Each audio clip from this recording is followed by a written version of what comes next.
लखनऊ में विवेकानंद जयंती पर एक युवा को पुरस्कार की जगह तिरस्कार झेलना पड़ा। पूरे प्रदेश से 10 युवाओं का चयन हुआ, जिन्हें मुख्यमंत्री योगी आदित्यनाथ ने पुरस्कार भी बांटे, लेकिन 9वें नंबर पर जिसका नाम छपा था वो वंचित कर दिया गया।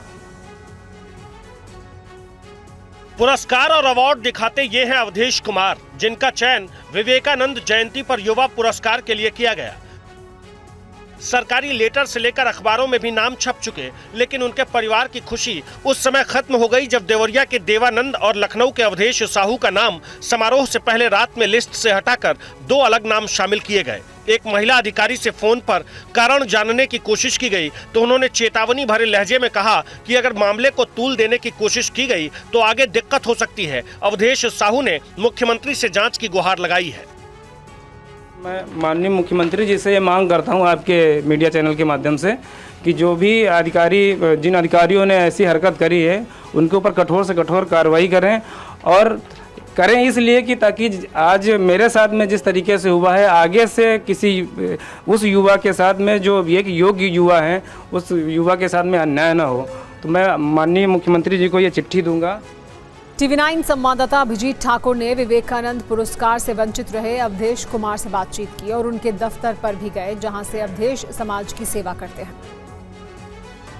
इस वक्त हम अवधेश साहू के ऑफिस पर आए हैं उनसे मिलने और उनसे बात करने के लिए। सबसे पहले हम आपको ये तस्वीर दिखाते हैं।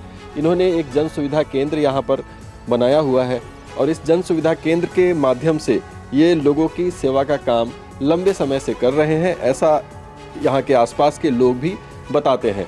जैसे ही हम इस कार्यालय में घुसते हैं आपको सबसे पहले ये ट्रॉफियाँ यहाँ पर दिखाई देंगी, जो कि समाज सेवा में अलग अलग काम करने के लिए इनको अलग अलग संस्थाओं के द्वारा, कुछ सरकारी कुछ गैर सरकारी संस्थाओं के द्वारा इनको सम्मानित भी किया जा चुका है। युवा पुरस्कार के ये विजेता हैं, जो कि इन्हें कुछ सालों पहले मिला था, और तमाम ये मोमेंटो जो है वो आप देख सकते हैं। मेरा नाम 9 नंबर पे था, वहाँ पर मुझसे साइन भी कराई गई और वहाँ पर मेरे नाम का जो जितने अवार्डीज आए थे जिनका चयन हुआ था उनके प्रमाण पत्र भी रखे थे। सबको जो है बताया जा रहा था कि अपने अपने नाम की स्पेलिंग चेक कर लीजिए। तो सभी ने अपने अपने नाम की स्पेलिंग चेक की, मुझे भी दिया गया। तो मेरा भी नाम था उसमें अवधेश कुमार, पिता का नाम स्वर्गीय देवी प्रसाद। मैंने अच्छे से पढ़ा, मैंने कहा सही है सर ये। और यूपी के मुरादाबाद में एक नाबालिग लड़की से दुष्कर्म किया गया। यही नहीं, उसके अश्लील वीडियो बनाकर धर्मांतरण का दबाव बनाया गया। पीड़िता के पिता की शिकायत पर पुलिस ने अभियुक्त को गिरफ्तार कर लिया है।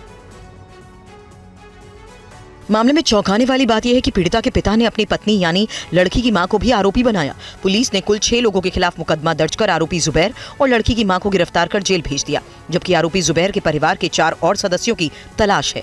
मामला थाना मझोला का है। लड़की के पिता का आरोप है कि मां ने पैसे के लालच में बेटी को दरिंदों के हवाले कर दिया। आरोप है कि जुबैर के परिवार के लोगों ने ही नाबालिग को कमरे में बंद कर जबरन उसका रेप कराया और वीडियो भी बना लिए ताकि पीड़िता किसी के सामने मुंह ना खोल सके। परेशान पीड़िता ने कई बार शिकायत करने की कोशिश की तो जुबैर ने तमंचे के बल पर उसे धमकाते हुए परिवार को खत्म करने और वीडियो वायरल करने की धमकियां दी। बेटी ने बताई थी कि उसके और जुबैर के नाजायज संबंध थे और मेरी बेटी के संग में यही हुआ। मुझे धमकी दी गई थी फोन पे कि तुम या तो मुसलमान बन जाओ और नहीं तो तुम्हें भी जान से मार देंगे, तुम्हारे बेटों को भी मार देंगे। मामले में पुलिस ने बाकी अभियुक्तों की तलाश तेज कर दी है। उनके तहरीर पे हम लोगों ने अभियोग पंजीकृत कर लिया और उसके बाद जुबैर और उनकी पत्नी दोनों को हम लोगों ने गिरफ्तार कर लिया है। उसमें 4 लोग अन्य भी आरोपित किए गए हैं, उनके संबंध में छानबीन की जा रही है।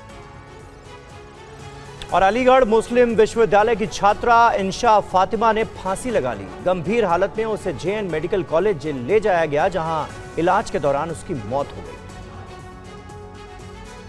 20 साल की इंशा फातिमा आजमगढ़ की रहने वाली थी और AMU में डिप्लोमा इंजीनियरिंग के अंतिम वर्ष की छात्रा थी। जानकारी के अनुसार घटना के समय वो अपने किसी परिजन से वीडियो कॉल पर बात कर रही थी और इसी दरमियान उसने अपने कमरे में फांसी लगा ली। वीडियो कॉल के दौरान अचानक संपर्क टूटने पर परिजनों को अनहोनी की आशंका हुई, जिसके बाद कॉलेज में सूचना दी गई। घटना की जानकारी मिलते ही छात्रों और विश्वविद्यालय प्रशासन में हड़कंप मच गया।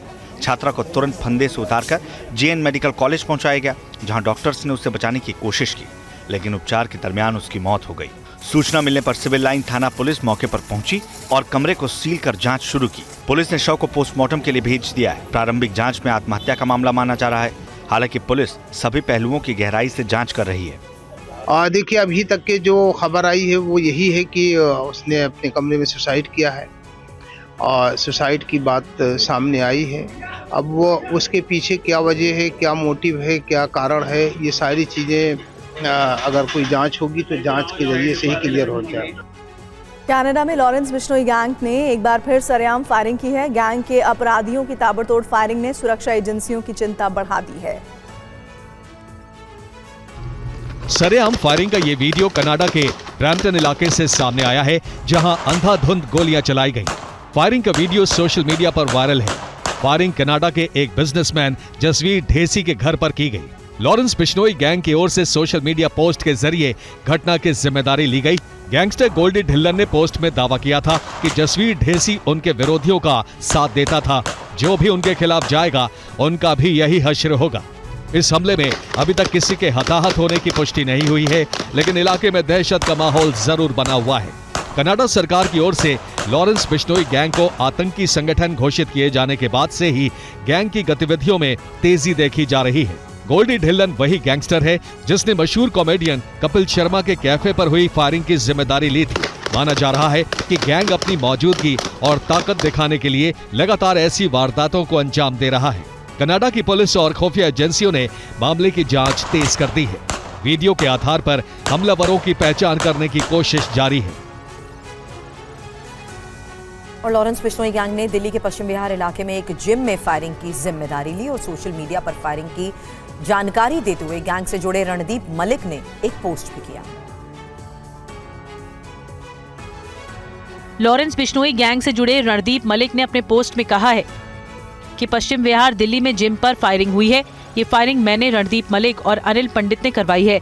मैंने इसे कॉल की थी, इसने कॉल इग्नोर की, इसलिए करना पड़ा। अगर अगली बार कॉल नहीं उठाई तो तुझे धरती से उठा दूंगा।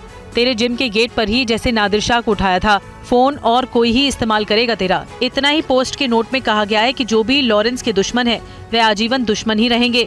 मरते दम तक अपने भाई के लिए जिंदा हूँ। मैं बोल कर नहीं, करके दिखाने में विश्वास रखता हूँ। इस पोस्ट के सामने आने के बाद पुलिस ने जांच तेज कर दी है। पोस्ट में लॉरेंस बिश्नोई ग्रुप के साथ जितेंद्र गोगी मान ग्रुप, हाशिम बाबा ग्रुप और काला राणा ग्रुप का भी नाम शामिल है।